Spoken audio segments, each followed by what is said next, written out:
the 20th century. So I'm going to paint a little picture of Ringling Brothers in circa 1900. They basically had their elephants divided into 3 troops. And I'm going to read because, oh my, the words they use.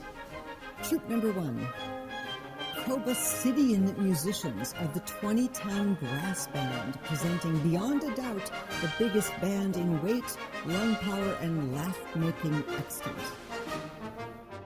Troop 2, Professor Lockhart's quintet of elephant comedians in a medley of unquestioned, funny, ludicrous, button-busting, terpsichorean, athletic, musical, and bacchanalian revels.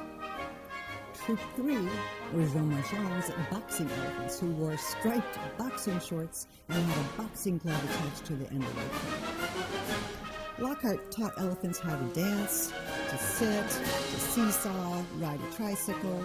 They played Shakespeare and barbershop scenes. They dressed as clowns and bankers and businessmen and belles and debutantes. They could have this little act where 2 elephants were in a bar, in straw hats, were in a bar getting drunk, and then an elephant policeman in a bobby hat comes in and arrests them and drags them before an elephant judge in the court. It seemed very ridiculous to me, but that's what they did with elephants in 1900. They were rendered cute. They were taking this magnificent animal and making him, emasculating him, basically, with no account for what an elephant might be. On the other hand, the circus was also this incredibly efficient organization that put up everything and took everything down more than once a day. They were so good that the U.S. government sent the army to study with the circus to figure out how to be able to manage troop maneuvers.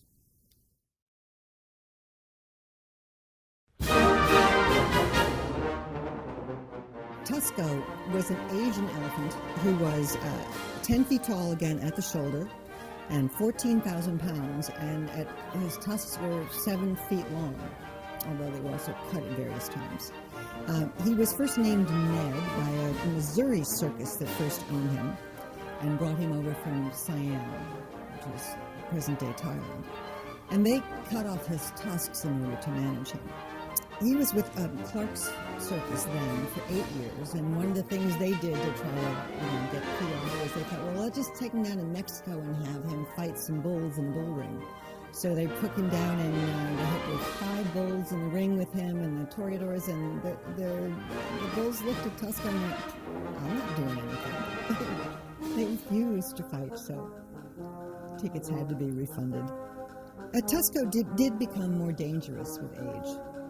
He was sold to a circus called Al G. Barnes' big 4-ring wild animal circus, and included 7 other elephants. And at this point, Tusko got his name Tusko, and he was the largest.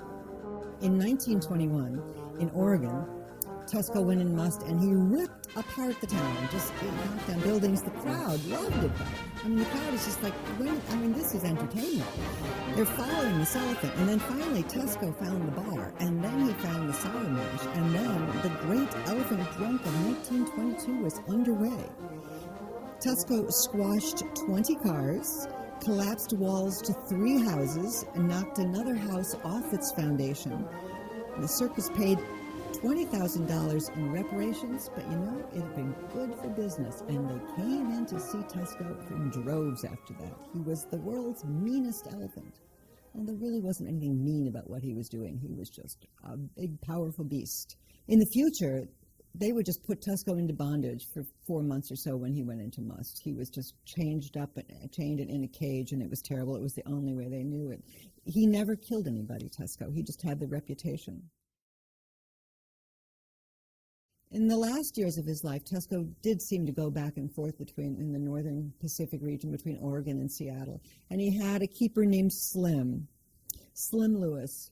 And the 2 of them were just sort of eking their living out. And they would make enough money in the summer, showing the people paying to come and see Tusko that they could make it through almost all of the winter. And, because they had to buy the feed for Tusko during the winter. And but it got really spare at the end of the winter. It was really hard. And then they also had another guy in there behind the scenes who was funding them. And he just forget it. I'm just going to send Tusko off to the rendering house and sell his fat for money. And Slim did not want that to happen. I'm sure Tusko didn't want that to happen.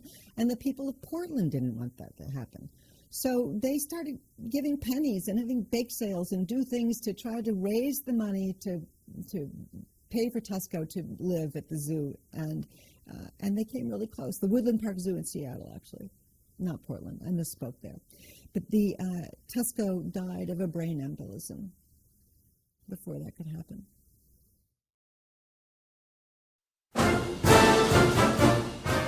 Diamond, a.k.a. the bad elephant. Diamond was bought and sold 11 times over the last 14 years of his life. He was a bad elephant. And bad elephants, two things about them. One is that circuses tried to say they were bad elephants because if they were scary and dangerous, then people would come to pay them. So even elephants that actually never killed anybody were often touted as having killed people. But also elephants, when they became incorrigible, kept getting sold down to smaller and smaller circuses. They were trying to pass the trouble along, which is why Diamond got sold so many times. In 1924, he joined the Atterbury Wagon Show. And Bill Woodcock, who's apparently one of the great elephant handlers of the early part of the 20th century, thought Diamond did a decent single act. Diamond danced on his feet, He rang bells, and he gave a horseback ride to several men while doing a three-legged jig. So, Bill Woodcock thought that was a good little act.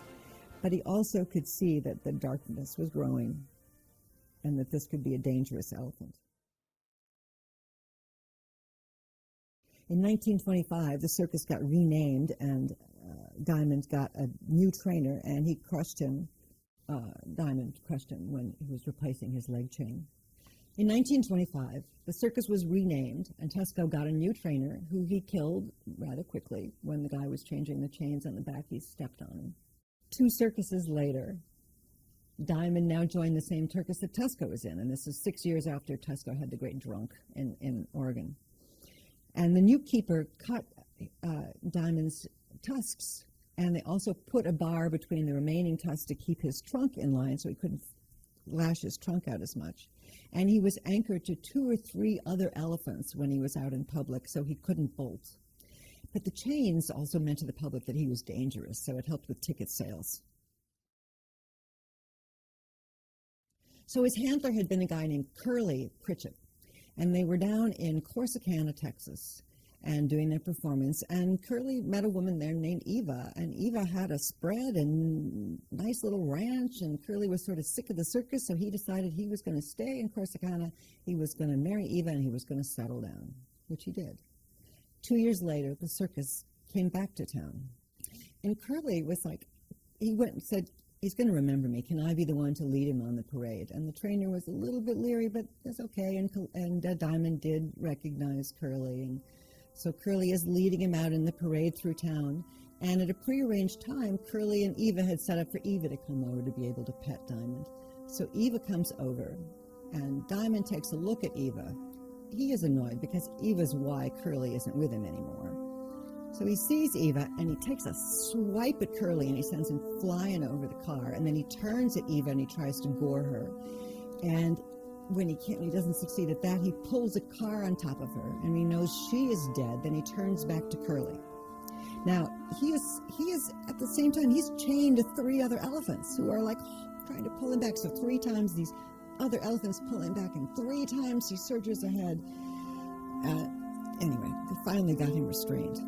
He had been set to go to Ringling Brothers. He was already sold to Ringlings.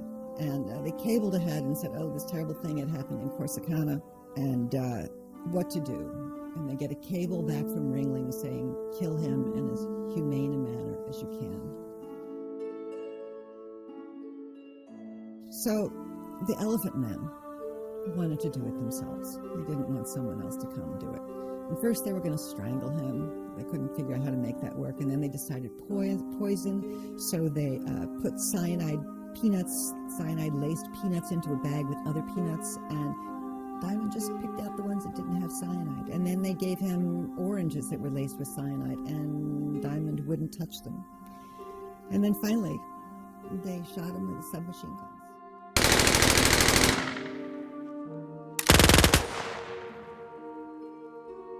170 bullets it took to kill him. 8 days later, the Great Depression started.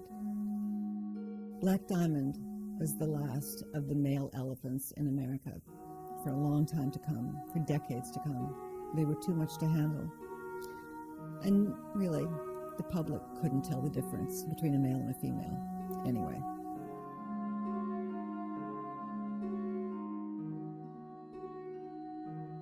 So what did we think of elephants by the middle of the 20th century? We'd begun to understand some of their health issues. We were beginning to understand that they had a family structure and that was important. And they were beginning to understand out of that if they could let the female matriarch actually tell the other elephants what to do, that it might be more effective than if they were in there with their bullhooks trying to do it. But still, we had such a long way to go.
Bye.